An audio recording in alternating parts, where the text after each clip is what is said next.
பார்வையாளர் அனைவருக்கும் தமிழம் மலையொலியின் அன்பு வணக்கம். இன்று நாம் பார்க்க இருக்கின்ற தலைப்பு தமிழக வெற்றிக்கழக சோம்பிகளின் கவனத்திற்கு அமெரிக்க காடுகளில் அணில்களில் ஏற்பட்டிருக்கின்ற மாற்றம், அதே போல் அரசியல் என்பது கூலிக்கு மாரடிப்பதல்ல என்பது குறித்து தான் நம்ம பேச இருக்கிறோம். அமெரிக்க காடுகளில் வனவிலங்குகளினுடைய ஆய்வகத்திலிருந்து ஒரு முக்கியமான ஆய்வறிக்கையானது வெளியாகியிருக்கு. அந்த ஆய்வறிக்கை என்ன சொல்லுதுன்னா, அமெரிக்க காடுகளில் இருக்கின்ற அணில்கள் சோம்பிகளாக மாறிவிட்டது. வழக்கமாக அணில்கள் உட்கொள்ளுகின்ற உணவு வகைகளை தவிர்த்துவிட்டு இப்பொழுது மாமிச உண்ணிகளாக மாறி இருக்கின்றது. அவ்வாறு மாமிச உண்ணிகளாக மாறி இருக்கும் பொழுது அணில்களில் ஏற்படுகின்ற அந்த தோற்ற பொலிவுங்கிறது அகோரமாக மாறி அங்கங்கும் கொப்பளமும் அப்படி ஒரு சூழல்ல இருக்குது. அதாவது அந்த அணில்கள் தன்னுடைய வாழ்க்கை முறையை மாற்றிக்கொண்டு விட்டது. உணவு பழக்க முறையை மாற்றிக்கொண்டதுனால சோம்பிகளாக மாறி இருக்கு. சோம்பிகளாக மாறிய அணில்கள் என்ன செய்கிறது என்றால், அங்கங்கே இருக்கின்ற கிழங்குகள், பயிறு வகைகள், திணை வகைகள், பருப்பு வகைகளை சாப்பிடுகின்ற அந்த அணிலானது தன்னுடைய உணவு பழக்க வழக்க முறையே மாமிசத்தை உண்ணுகின்ற, இன்னும் சொல்ல போனால் தூங்குகின்ற மிருகங்களை கடித்து வேட்டையாடி உண்ணுகின்ற ஒரு நிலைக்கு மாறிடுச்சு. அணில்களினுடைய மரபு வாழ்க்கையே மாறி போயிருச்சு, சிதைஞ்சு போயிருச்சு.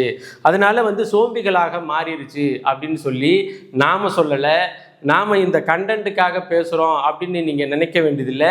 இணையதளத்தில் போய் சோம்பிகளாக மாறிய அணில்கள் என்று நீங்கள் அடிச்சிங்கன்னா அமெரிக்காவில் அந்த காடுகளில் நடந்த மாற்றம் குறித்து, அதனுடைய சூழலியல் தகவல் குறித்து மிக முக்கியமான ஆய்வு கட்டுரைகளை வெளியிடுகின்ற நேச்சர் போன்ற ஆய்வு இதழ்களில் வெளிவந்திருக்கிற ஆய்வு முடிவுகள் இதை சொல்லியிருக்கு.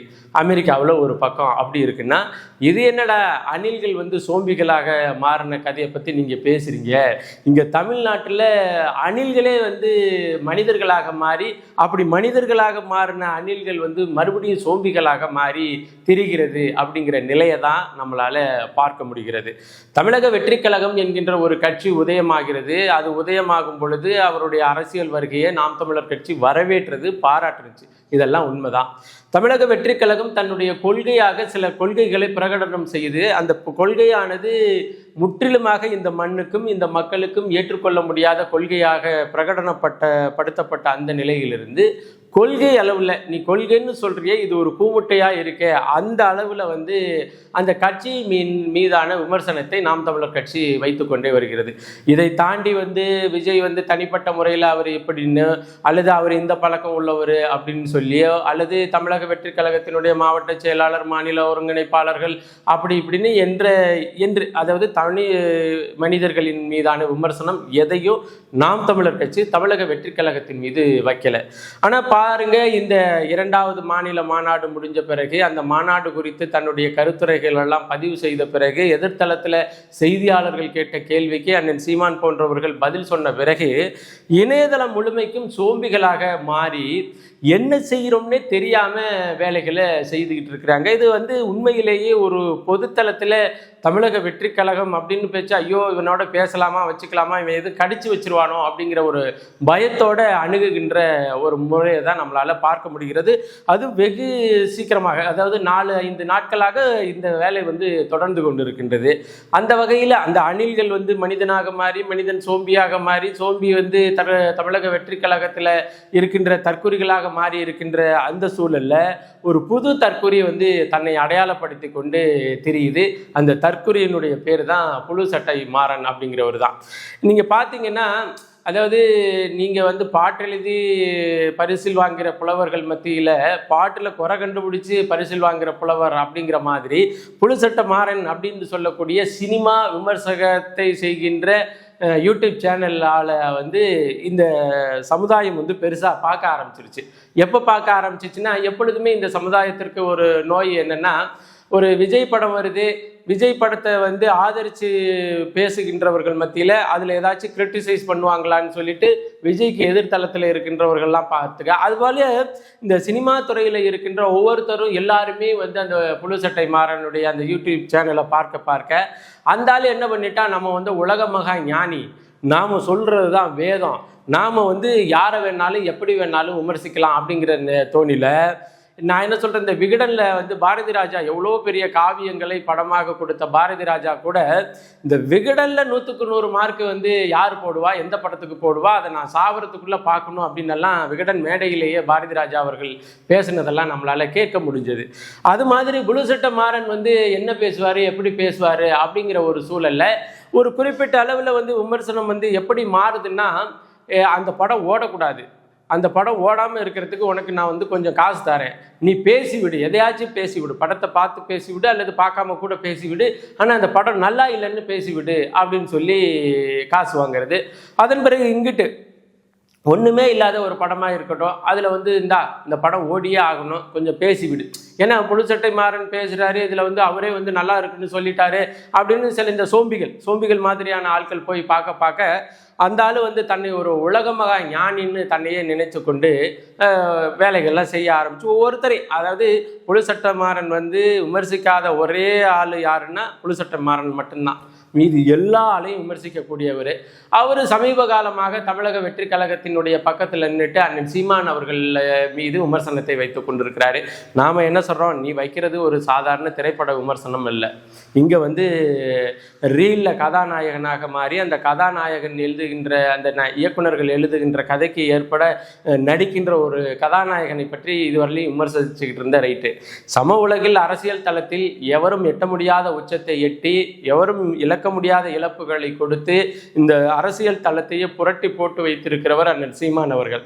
அவரை விமர்சிக்கிறதுக்கென்று ஒரு தகுதி வேணும். அந்த தகுதியில வந்து ஒரு அடிப்படை தகுதி கூட இல்லாத ஆள் தான் புளு சட்டை மாறன். இப்போ நான் என்ன சொல்றேன், நீ ஒரு பெரிய தகுதி வாய்ந்த மனிதன், நீ வந்து உண்மையிலே தகுதி வாய்ந்த ஆளுங்க, நான் வந்து எவ்வளோ பெரிய கதாநாயகர்களை நான் விமர்சிச்சிருக்கிறேன், எவ்வளோ நிறைய திரைப்படங்களை நான் விமர்சிச்சிருக்கிறேன், இப்படியெல்லாம் இருக்கிற என்னால் வந்து நாம் தமிழர் கட்சியை விமர்சிக்க கூடாதா அப்படின்னு சொன்னால், நீ செய்தது எல்லாமே காசு வாங்கிட்டு செய்த வேலை. ஏன்னா ஒரு மனிதன் வந்து ரொம்ப பெரிய புலமைத்துவத்தின் அடிப்படையில் ஒரு விமர்சனத்தை வைக்கிறான் அப்படின்னு சொன்னால், அவன் எதன் மீதெல்லாம் விமர்சனத்தை வைத்தானோ அதிலெல்லாம் அவன் வந்து அவன் கெட்டிக்காரனாக இருக்கணும். அதாவது இப்போ வந்து இந்த படம் வந்து சரியாகவே வேகமாக ஓடலை அப்படின்னு ஒரு புளு சட்டை மாறன் வந்து ஒரு பதிவு பண்ணுறான்னா, அந்த படத்தை வேகமாக ஓட வைப்பதற்கான சூட்சமத்தை தெரிந்தவனாக இருக்கணும். இந்த கதையில் வந்து வேகம் பத்தலை, இந்த படத்தில் வந்து எடிட்டிங் சரியில்லை, இந்த படத்தில் வந்து இது கதை கோர்வையா இல்லை, இப்படி எல்லாத்தையும் சொல்லுகிற நீனு இது எல்லாத்துலேயும் வந்து வித்தகத்தன்மை புலமைத்தன்மை வாய்ந்த ஒருத்தனாக இருக்கணும். சரி, அப்படி தான் இருந்துட்டியா அப்படின்னு பார்த்தா, இதே புளு சட்டை மாறன் வந்து ஒரு படம் எடுத்து திரைக்கு வந்துச்சு. யாருக்காச்சும் தெரியுமா புளு சட்டை மாறன் எடுத்த படம் அப்படின்னு யாருக்காச்சும் தெரியுமா? சரி, இப்போ நான் அந்த படத்தை பேரை சொல்கிறேன். அதாவது ஆன்டி இண்டியன்னு அடிக்கடி பேசுகிற ஹெச் ராஜாவை கூட பல பேருக்கு தெரியும். ஆனால் ஆன்டி இண்டியன் ஒரு படம் வந்ததா யாருக்குமே தெரியாது. ஆன்டி இண்டியன் என்ற ஒரு படத்தை எடுத்தவர் இந்த புளு சட்டை மாறன் தான். 1000 விமர்சனங்கள் இருந்தாலும் அண்ணன் சீமான் அவர்கள் அந்த நேரத்தில் போய் அந்த படத்தை பார்த்துட்டு இதை எல்லாரும் பாருங்க அப்படின்னு சொல்லிட்டு தான் வந்தார். ஆனால் அந்த படம் திரையரங்கில் எத்தனை நாள் ஓடி இருக்குன்னு நீங்கள் நினைக்கிறீங்க? 2 நாளில் ஓடிடுச்சு. திரையரங்கை விட்டே ஓடிடுச்சு. ஒவ்வொரு தேட்டராக ஓடுனுச்சு. இந்த தேட்டரில் ஓட்டு அது பத்தலை அப்படின்னு சொல்லி திரையரங்கா ஓடின ஒரே ஒரு படம் என்னன்னா இந்த ஆன்டி இண்டியன் என்கின்ற படம். அதுலேயும் வந்து யாரு எல்லா படத்தையும் பார்த்து கருத்து சொல்லுகின்ற, எல்லா படத்தையும் விமர்சிக்கின்ற, எல்லா புலமையும் தன்னகத்திலே உள்ள இந்த புளு சட்டை மாறன் எடுத்த படம் தான் ஆன்டி இண்டியன். அவ்வளவுதான் இவனுடைய யோக்கியதை. இப்போ இப்படிப்பட்டவர் தான் வந்து நாம் தமிழர் கட்சியை வந்து தமிழக வெற்றி கழகத்தினுடைய பக்கத்தில் இருந்து விமர்சிக்க ஆரம்பிச்சிருக்கிறார். நான் என்ன சொல்கிறேன், இப்போது நிறைய பேர் வந்து நாம் தமிழர் கட்சியினுடைய கடந்த கால அண்ணனுடைய 2016 கடலூரில் வேட்பாளர் நின்ன இப்போ வெளியிடப்பட்ட அஃபிடவிட்டை எடுத்து போடுறாங்க. இதுங்க பார்த்தீங்களா, அவர்களுடைய அப்பா பெயர் இது, அவருடைய இது பேருன்னு. அப்புறம் அண்ணன் அவர்களுடைய மகன் வந்து படிக்கின்ற பள்ளியை எடுத்து பார்த்தீர்களா, இவர் இப்படி படிக்கிறார் அப்படி படிக்கிறாருன்னு. நான் என்ன சொல்கிறேன், திராவிட முன்னேற்ற கழகம் 3 பீரியட், அதாவது 2019, 2021, 2024 செய்து ஓஞ்சு போன ஒரு விஷயத்தை எடுத்துகிட்டு வந்து இப்போ புதுசாக தமிழக வெற்றி கழகத்தினுடைய சோம்பிகள் வந்து என்னமோ இவங்க தான் முதல்ல கொண்டுட்டு வந்து இதெல்லாம் பேசுகிற மாதிரி. இவங்களுக்கு நல்லா தெரியும் இதெல்லாம் ஏற்கனவே பேசப்பட்ட செய்திகள், ஏற்கனவே வைக்கப்பட்ட விமர்சனங்கள், இந்த விமர்சனத்தில் ஒரு துளி கூட உண்மை இல்லை என்று பொதுத்தளத்தில் இருக்கிற எல்லாத்துக்கும் தெரியும். ஆனாலும் பாருங்க, தன்னிலை உணராத சோம்பிகள், அதாவது தன்னிலை மறந்த நிலையில் இருக்கின்ற இந்த சோம்பிகள் வந்து என்ன பண்ணுதுன்னா, இதெல்லாம் ஒரு புதிய விமர்சனமாக கொண்டுட்டு வந்து நாம் தமிழர் கட்சியின் மீதும் நாம் தமிழர் கட்சியினுடைய தலைமை ஒருங்கிணைப்பாளர் மீதும் வைத்துக் கொண்டிருக்கின்றது.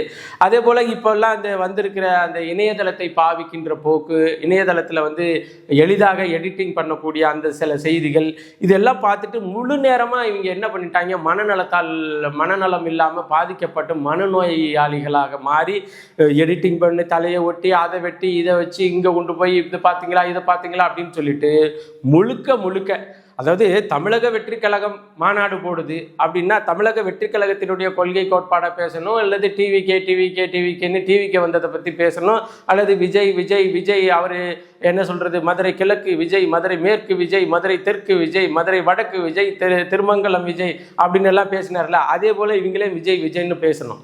ஆனால் அந்த மாநாட்டிலையும் போய் என்ன பண்ணுறாங்கன்னா, சீமான் ஒழிக அப்படின்னு பேசுகிறாங்க. அதன் பிறகு சரிடா மக்கள் சந்திப்பு, மக்கள் பிரச்சனையை பற்றி பேசுவாங்க, மக்களாக வந்து குறையை கேட்டுட்டு அதற்கான தெளிவை வைப்பாங்க அப்படின்னு பார்த்தா அந்த இடத்துலையும் வந்து சீமான் ஒழிக அப்படின்னு சொல்லிட்டு, உண்மையிலேயே அதாவது தமிழக வெற்றி கழகத்தினர் நினைச்சு நம்மளுக்கு மிகப்பெரிய பரிதாபம் இருக்கு.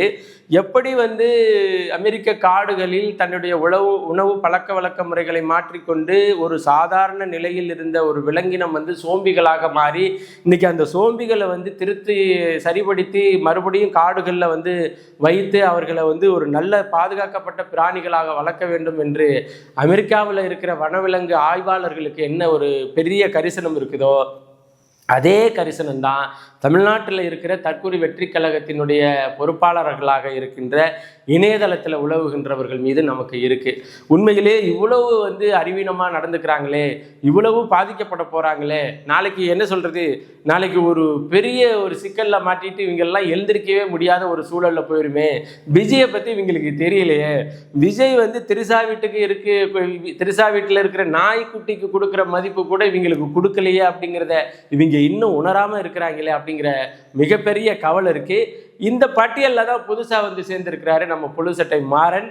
உண்மையிலே புழுசட்டை மாறன் அவர்கள் எங்கே நாம் அவரை பார்த்தாலும் அவருக்கு வந்து மிக தெளிவான பாடத்தை கற்று கொடுத்து, நீங்கள் வந்து இது சினிமா இல்லைங்க, நீங்கள் விமர்சிச்சுட்டு போங்க, நீங்கள் பாட்டுக்கு ஏதோ விமர்சிச்சுட்டு போங்கன்னு விட்டுட்டு போகிறதுக்கு இது அரசியலுங்க, நீங்கள் காசு வாங்கிக்கிட்டு நடக்கின்ற இந்த வயிற்று பிளப்பு இல்லை அரசியலுங்கிறது, இங்கே கொள்கை கோட்பாடு தத்துவத்தை முன்னிறுத்தி நடத்தப்படுகின்ற அரசியல், இதை போகிற போக்கில் எதையாச்சும் பேசி விட்டுட்டு போகணுன்னு எல்லாம் நினைக்கக்கூடாது என்கின்ற ஒரு பாடத்தை புழுசட்டை மாறன் போன்றவர்களுக்கு கற்றுக் கொடுக்க வேண்டிய அவசியம் இருக்கு. இன்னும் சொல்ல போனால் தமிழக வெற்றி கழகத்தை வந்து ஒருத்தர் வந்து நாம் தமிழர் கட்சியிலிருந்தோ நாம் தமிழர் கட்சியினுடைய பொறுப்பாளர்களோ விமர்சிக்கிறாங்கன்னா அதனுடைய கொள்கை கோட்பாடுகளை முன்னிறுத்தி தான் விமர்சிக்கிறாங்க. போகிற போக்கில் இவர் வந்து ஐயோ வரக்கூடாது அப்படியெல்லாம் விமர்சிக்கவே இல்லை. நீங்கள் வரும் பொழுது வாங்கன்னு அழைத்தவர்கள் தான்.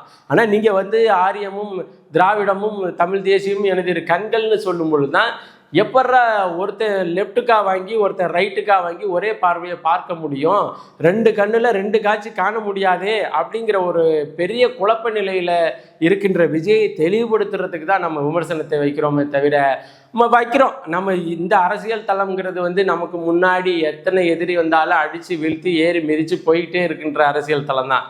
அதனால ஐயோ ஒரு விஜய் அப்படியெல்லாம் கிடையாது, அவர் நமக்கு வந்து கொள்கை அளவில் எதிரில் நிற்கின்ற எதிரி அப்படிதான் பார்க்க முடியும். அதனால கொஞ்சிக்கிட்டே போகலாம் முடியாது.